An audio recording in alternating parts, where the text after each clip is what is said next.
დღევანდელ ლიტურგიაზე ჩვენ წამიკითხეთ მათე სახარებიდან მონაკვეთი სასწაული მაცხოვრისა, რომელიც შეიძლება ითქვას წინა კვირებში წაკითხულ სასწაულთა შორის ცალკე დგას ამოგდებულია. რატო? რას ნიშნავს ამოგდებულია და იმ რიგში არ ადგას, რომელიც ჩვენ განვიხილეთ წინა კვირებში.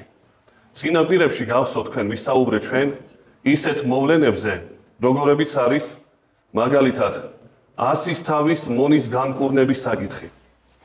ან მეორე საკითხი, მეორე სასწაული განრღვეულის განკურნების შესახებ, როდესაც 4 მეგობარმა ჩაუშვა სახლში ზემოდან ეს ადამიანი და იქ განკურნა მაცხოვარმა.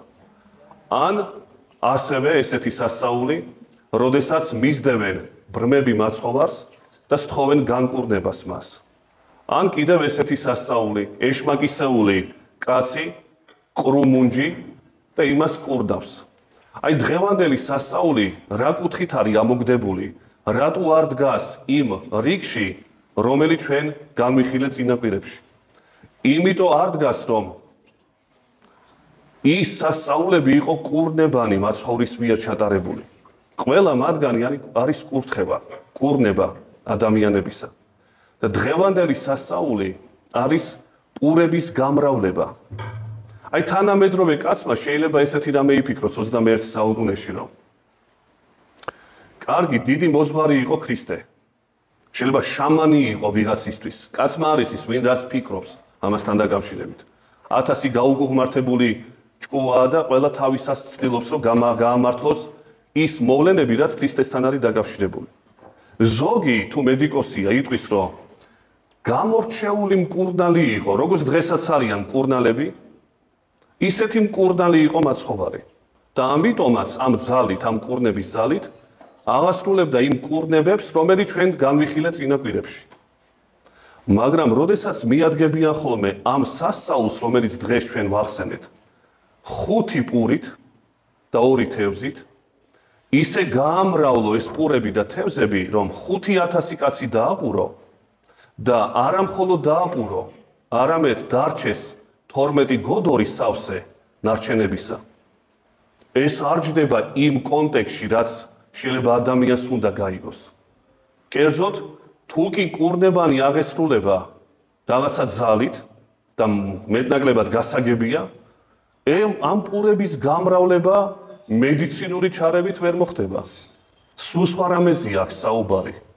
აი ამიტომაც არის ძალიან მნიშვნელოვანი ეს მომენტი და რატოა ასევე მნიშვნელოვანი?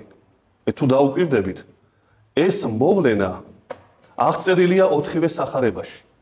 სხვა მოვლენები არის თითო აღწერილი სხვადასხვა სახარებაში. სინოპტიკურებში ძირითადად, მათეს სახარებაში, ან მარკოსთან ხდება ჩვენ, ან კიდე სხვა. მაგრამ ეს მოვლენა თავისი მნიშვნელობიდან გამომდინარე არის აღწერილი 4-ვე მახარებელთან. განსაკუთრებით მნიშვნელოვანი აქ, დღეს კი მათე წავიკითხეთ, მაგრამ მნიშვნელოვანი ჩვენი დაკვირვებისთვის არის იოანეს სახარება. აი იოანესთვის უმნიშვნელო რომ ყოფილიყო ეს მოვლენა, თავის სახარებაში არ ჩაწერდა. რატო არის იოანეს მნიშვნელოვანი მომენტი ეს? იმიტომ რომ იოანე წერს თავის სახარებას სულ ბოლოს, დაახლოებით პირველი საუკუნის ბოლოა, 90-იანი წლები. ჯერ აპოკალიფსი დაწერა პატმოსზე და შემდგომ წერს სახარებას ეფესელი პრესვიტერების თხოვნით. სულ ბოლოს. 3 სახარება კარგად იცის იოანემ და სწორედაც როცა ვკითხულობთ იოანეს სახარებას, ძირითად შემთხვევაში ის მოვლენები, რაც არის ცნობილი უკვე 3 სახარებაში, მსგავს სახარებებში, თავის სახარებაში აღარ ახსენებს. უამრავია ასეთი მოვლენა. ნიკოდიმოსთან საუბარი, სამარიტელ დედაკაცთან საუბარი, განრღვეულის 38 წლის ყოფნის ჟამს განკურნება ამ კაცისა, ბრმაჩობილისა, ლაზარეს აღდგინება და უამრავი. არც ერთი ჩამოთვლილთაგანი არ ხდება ჩვენ 3 სახარებაში. ესე იგი, რას აკეთებს იოანე მახარებელი? იმ მოვლენებს აღწერს მხოლოდ, რაც სინოპტიკურებში არ ხდება ჩვენ. მაგრამ აი გასაოცარი რა არის? მეექვსე თავს გადავშლით ივანეს სახარებისა და გვხვდება ანალოგიური თხრობა პურების გამრავლებისა, რაც არის ამ სახარებაში. ადამიანს უჩნდება ესეთი შეკითხვა, სხვა რამე დაგეწერათ უფრო მნიშვნელოვანი, ეს ხო ისედაც ცნობილი ამბავია. მაგრამ თუ კი სინოპტიკურ სახარებებში ცნობილი არ არის, რატომ გააკეთა მაცხოვარმა ეს სასწაული, ჩვენ ვიცით რა, ხოლოდ ამ სახარებებიდან, დღევანდელი თხრობიდან. მშიერი იყო ხალხი, გაამრავლა პურები, დააპურა ეს ადამიანები, დაამთავრდა ეს სასწაული. სამივე წინა სახარებაში ესია. შემდგომი გაგრძელება მხოლოდ ივანესთან გვხვდება ჩვენ. და შემდგომ ვიგებთ თურმე, რატომ არის ესეთი არსებითი ეს სასწაული. და რატო? ივანე რას გვეუბნება? ჯერ დააპურა მაცხოვარმა ეს ადამიანები და ამ კონტექსტიდან გამომდინარე იწყებს საუბარს ზეციურ პურზე. მე ვარ პური, რომელიც გარდა მოვხეთ ზეციდან და ვინც მე მჭამს, ცხოვრება ის საუკუნოი აქუნდეს მას და იწყება ამაზე მსჯელობა. ესე იგი, თურმე 5000 პური დაპურების ამბავი კი არ არის მხოლოდ, თუმცა ესეც მნიშვნელოვანია. მშიერი იყო ადამიანი და დააპურა, ეს ძალიან მნიშვნელოვანია. მაგრამ აქედან გამომდინარე ადამიანების მზერას მხოლოდ ხორციელზე კი არ ტოვებს მაცხოვარი, არამედ აღაპრობს უფრო დიდისაკენ.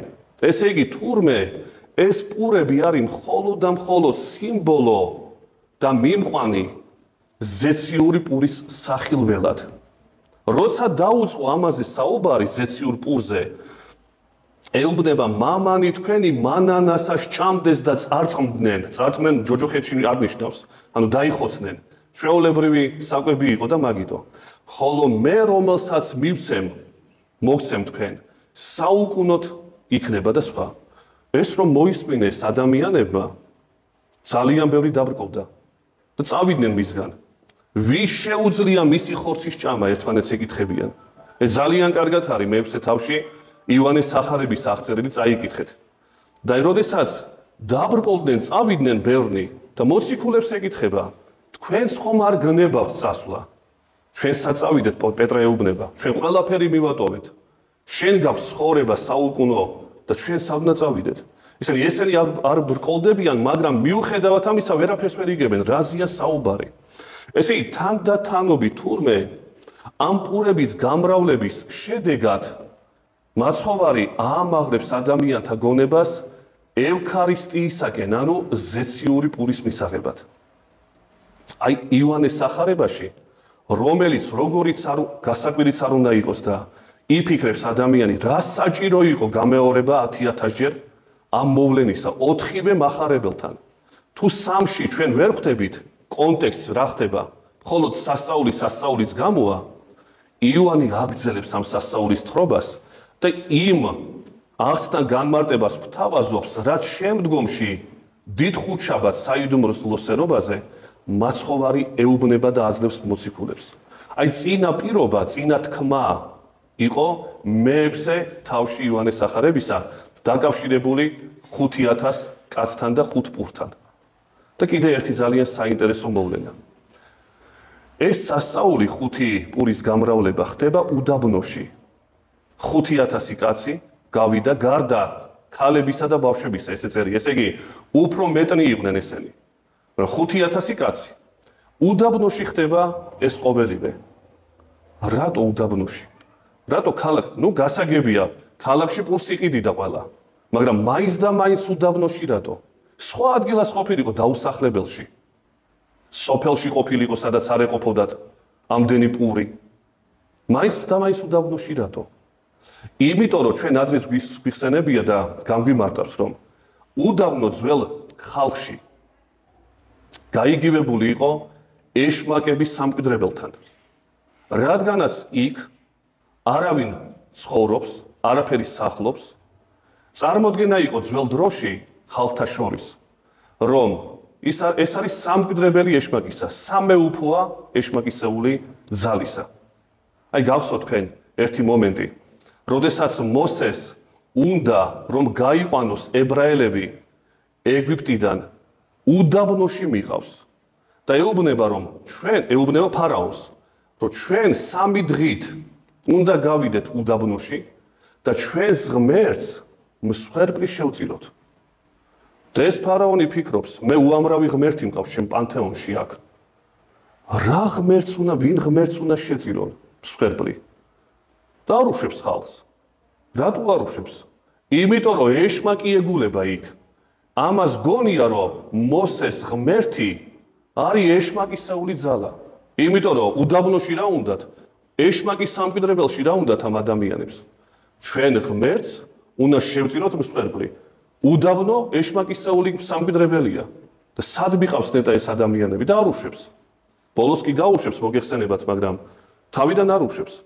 და აი სწორედაც, როდესაც გაუშვებს ფარაონი და იძულებული ხდება, რომ გაუშვას, თქვენ გახსოვთ, რომ 40 წლის განმავლობაში სანამ შევლენ ეს ებრაელები აღთქმულ ქვეყანაში, მანანა ცვივა ზეციდან, ზეციური პური. და ამით რას ეუბნება მოსე კაცობრიობას? რა გზავნილია ეს? რომ თუ კი თქვენთვის, ეგვიპტელებისთვის, შურმელრებისთვის და კიდე სხვა ადამიანებისთვის სამკვიდრებელია უდაბნო ეშმაკისეული, აგერ ნახეთ, როგორ შეიძლება ეშმაკისეული იყოს, როდესაც მუქთაზე ეს ებრაელები 40 წლის განმავლობაში იპებებიან, როგორ შეიძლება ეშმაკმა გამოკვებოს ადამიანები 40 წლის განმავლობაში. აი ამით უნგრევს იმ აზროვნებას მოსე ჯერ კიდევ იმ წარმართ ადამიანებს, რომლებსაც გონიათ, რომ ეშმაკი ცხოვრობს უდაბნოში.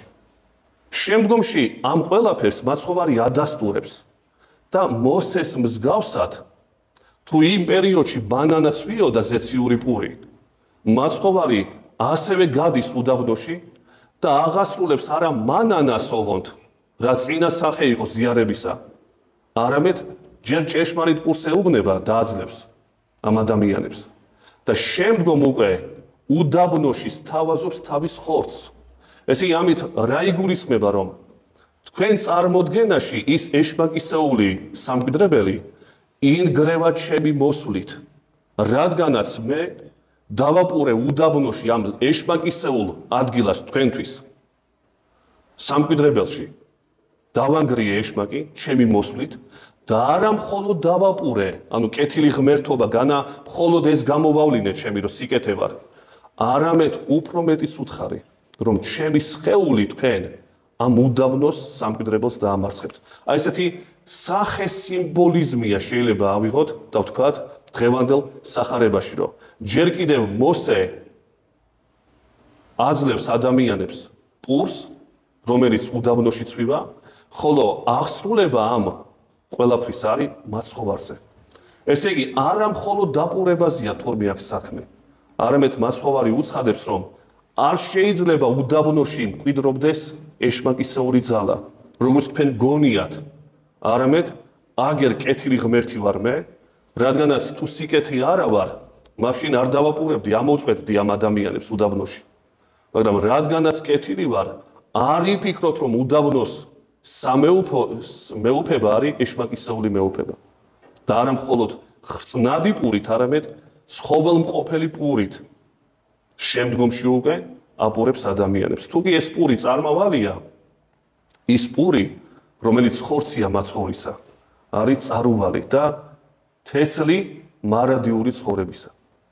აი ეს სახე სიმბოლიზმია დღევანდელ დღეს და სწორედ ამიტომაც იოანესთან განსაკუთრებით ხაზგასმით აღნიშნავთ, ამიტომაც იოანესთან არის აღწერილი მეოთხე გზის ის სასაული, რომელიც თითქოს მოსაბეზრებელია უკვე ადამიანთათვის სასაკითხად.